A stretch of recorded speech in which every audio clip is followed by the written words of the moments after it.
Nadia Dame, donc le pouvoir de la musique. Oui, donc c'est une croyance populaire et une donnée scientifique. La musique aurait un pouvoir sur nos corps et sur nos têtes, plus largement sur nos vies. Et c'est d'ailleurs pour ça qu'il existe tant de proverbes et de citations sur le sujet, comme par exemple « La musique adoucit les mœurs ». Dicton dont on ne connaît d'ailleurs pas l'auteur. La seule chose dont on est sûr, c'est qu'elle n'a pas été prononcée par un parent contraint d'accompagner sa progéniture au concert de Kenji Girac. C'est du vécu. On peut également citer Platon qui disait « Si on veut connaître un peuple, il faut écouter sa musique ». Et c'est pour ça que depuis la performance des dénommés Ilinka et Alex Florea au concours de l'Eurovision, j'ai moyen envie de connaître le peuple roumain.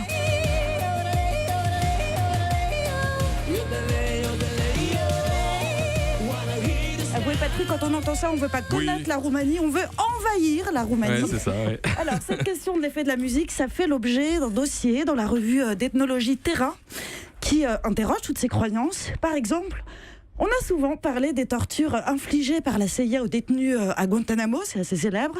Des chansons comme Britney Spears, Metallica, Boney M, qui sont diffusées en boucle et très fort. Très fort, oui. Ouais, pour faire avouer les détenus. Et pourtant...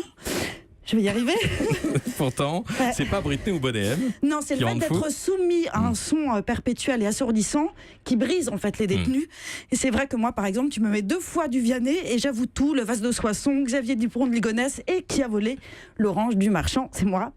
Idem pour les vertus euphorisantes de la musique. D'après les études scientifiques, les gens courent plus vite quand ils écoutent une musique entraînante, ressentent moins la douleur quand ils écoutent de la musique douce ou sont d'humeur romantique quand ils écoutent une chanson d'amour. Et ben là non plus, c'est pas la musique. Concrètement, si vous vous faites larguer et que vous avez décidé d'arrêter de vous morfondre et de rester chez vous et que vous écoutez ça... Ouais.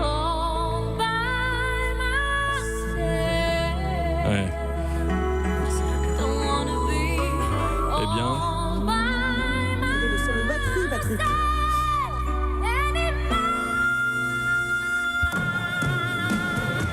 Si vous écoutez ça, c'est que vous avez décidé de vous en sortir. Et enfin, un dernier gros malentendu. On parle beaucoup d'une corrélation entre plaisir sexuel et musique. La musique pourrait provoquer des orgasmes, en tout cas c'est ce qu'on dit.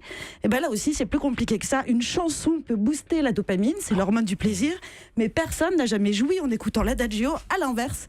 Et ça c'est moi qui le dis, le fait d'arrêter d'écouter une musique horrible peut provoquer un orgasme spontané. Là par exemple, je viens de jouer. Merci Nadia Dame.